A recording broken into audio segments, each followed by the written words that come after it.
Khampani ena ya motlakase ya Afrika Borwa Eskom e tobane le mathata mo diketso tsa tshenyo ya thepa di jeleng setsi, mashala a tswakwa le majwe, metjhini e ya henwa ebile ho utsuwa le diesel, mme tsena kaofela di mpefatsa mathata a ho tingwa ha motlakase. I think the circumstances surrounding Eskom are well known. The operational challenges, the financial challenges, the challenges surrounding societal matters, including crime and corruption, as well as some of the issues that we have experienced in delivering the unbundling of Eskom and making sure that we can achieve our objectives in that regard. Mopresidente Cyril Ramaphosa o phatlaladitse ha o tla romelwa masole a naha, mme ba sesoleng ba bolela ba le malalalaotswe.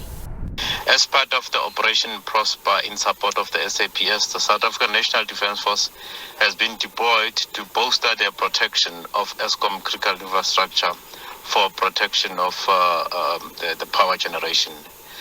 The term of the deployment currently it's unknown. Ha jwale ho se o tshwerwe sehlotshwana sa batho ka ho sitisa tshebetso ya Eskom.